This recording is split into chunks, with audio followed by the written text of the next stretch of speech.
What's up guys, it's Violet here, and in today's video then what I have for you is another episode of Destiny 2 Mythbusters. You guys absolutely smashed it on the last episode of Destiny 2 Mythbusters, so we can go again for another 1,000 likes on this video. That would be greatly appreciated. Thank you guys so much for that support. You guys actually went insane on the last video.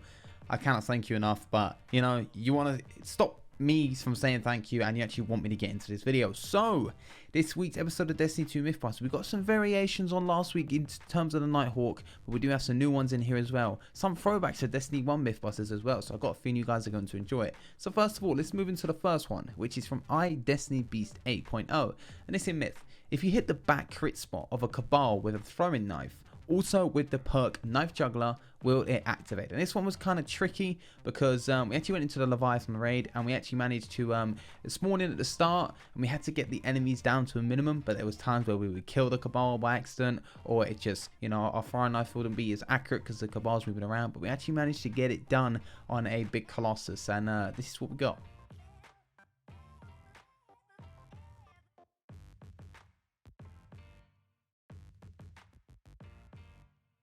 So as you can see, it does work. It does work. I wasn't really shocked that much because it counts as a critical spot. The game recognizes it's a critical spot and therefore is going to give us the perk activate. But there is some times in the game where you'd think something would work, but it actually doesn't. So, you know, we can always be surprised when it comes to this kind of stuff. So moving on to the next one from Schmitty. And they say, can you equip Nighthawk after casting the 6-shooter golden gun and have 6 shots? Well, Schmitty, let's find out.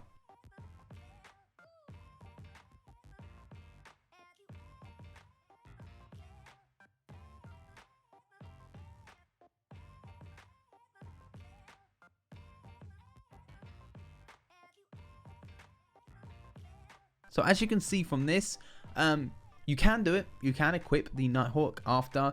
People actually said that, you know, maybe you might not be quick enough because the 6-shot golden gun runs out really quickly. You might not be quick enough to put on the Nighthawk, but you actually can. I equipped it and I actually managed to shoot some enemies in the time frame as well. But the unfortunate thing is it doesn't give you that increase in damage. It gives you the same damage as if you weren't using a Nighthawk in the first place anyway, unfortunately. So I've got a feeling somehow, some way, a variation of using the Nighthawk and golden guns are going to work one day, but at the moment we just haven't found that special recipe to get this to work. So unfortunately it doesn't work. It just recognizes that you have the normal 6 golden gun shots and that you doing normal damage. It's unfortunate, but you know, Bungie looked out for this kind of stuff. Moving on to the next one then, from Cyber Dying Corp, and they say, can you open a hole in a bubble using Tether in Destiny 2? So a very popular towards the end of Destiny 1 with Mythbusters was opening a hole in a bubble using Tether. Now we found so many things to be cool with the bubble and Tether in Destiny 1, and people want to know, can we do that same special tactic in Destiny 2 with a hole in a bubble using Tether? So we actually managed to get the team together, went on a Leviathan raid, we did the tactic where we put a bubble in front of an enemy, we then rip a hole through the bubble with a Tether, and then we shot at it with golden gun to see if it would go through and hit the Cabal on the other side. So without further ado, let's show this.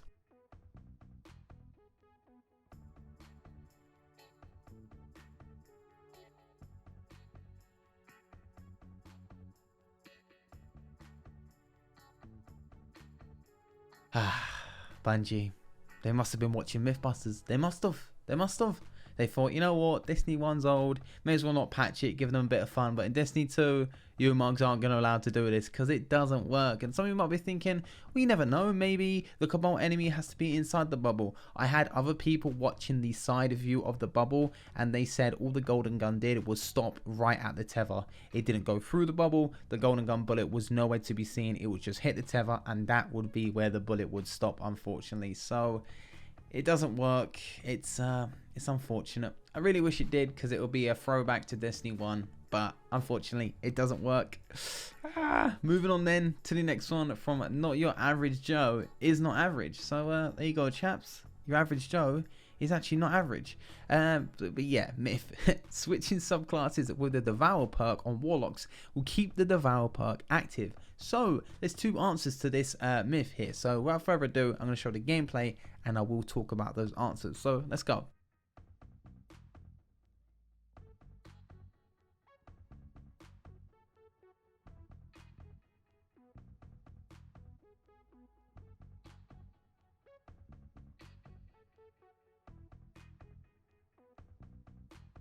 So from the gameplay then, what we have seen is the Devour perk stays active, but you cannot recharge that Devour perk. It will stay at like the timer going down. It won't recharge at all. But one thing I didn't test, which I should have done, is me getting shot by the enemy while that Devour timer is going down, to see if it would regen my health while the timer is up. I didn't test that, unfortunately.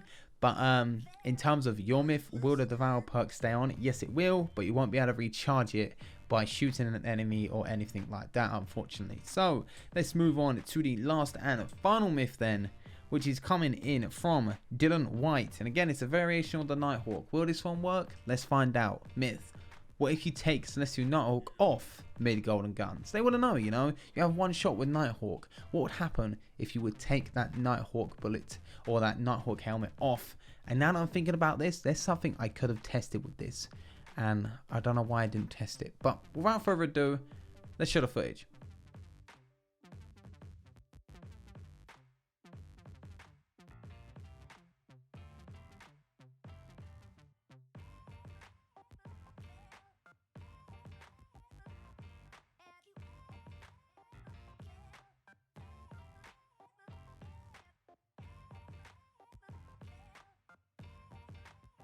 So yes, you can take the Nighthawk off mid-golden gun, and you can also shoot that one bullet. But one thing, now that I really think about it and me doing the commentary, I wish that I tested if that bullet does the Nighthawk damage.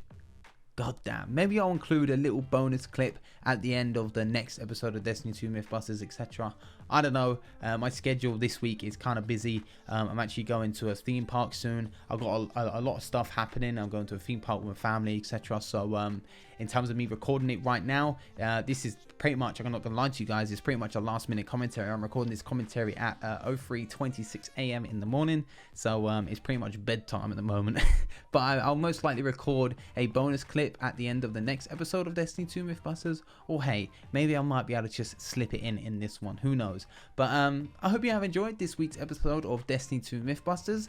Not gonna lie to you chaps, in terms of content, in terms of like end game content and stuff, I'm worried for Destiny 2. I think a lot of other people are as well. We recently had that live stream from Bungie, I don't know if you guys know, where they showed some stuff from the Dawning that's coming out, seasons, etc. But from my point of view, from that, all we really saw was a bunch of Eververse stuff being thrown at our face, and not a bunch of end game content, to be honest, and a bunch of reskins. I'm really hoping that going into 2018, it's looking forward for Destiny 2. I really am hoping, and I know a lot of other people are hoping that as well. Bungie, if you're listening, I'm trying not to be like, you know, a mug about this, you know, like I can go mad on Twitter at you guys, but you know, it's all fun and games really. But yeah, Bungie, if you're listening, a lot of people want endgame stuff. We really do. And I know you're trying to cater towards the more casual players, and I accept that, you know. You want to have a wider audience. Destiny 1 wasn't really for the casual that much. People were put off if they were solo players. But in Destiny 2, of course, you can have that solo playability. You've got guided games, etc. You're catering towards the casuals. But if you can, I'd love it if you could cater towards the casuals, but also have something for the hardcore dedicated players. You could say that's Prestige Raid, but Prestige Raid is, in my opinion, and a lot of other people's opinions, is kind of meh. Like, you know, it's a one-time deal. Do it, you're done, that's it. I mean, I want more endgame content, more grind towards the endgame. Random rolls would do that a little bit. They wouldn't fix the game, but, you know, it's a suggestion, Bungie. But who knows for the future of Destiny 2, and this kind of turned into a rant video at the same time. But nevertheless, I hope you have enjoyed. If you have, leave a like, that'd be greatly appreciated. Subscribe to the channel if you are new for daily, or I hope it's daily. Sometimes I'll have a day off because, you know, there isn't much to do on Destiny 2. I'm thinking about incorporating random games back onto the channel again. I know you guys liked Rainbow Six Siege, etc. I'm thinking about including maybe some Fortnite. I don't know. I'll might make a video on what other games you guys would like to see maybe, and you guys can comment on that. And but yeah, I hope you have enjoyed. My name has been Violate, and I'll see you guys on the next video.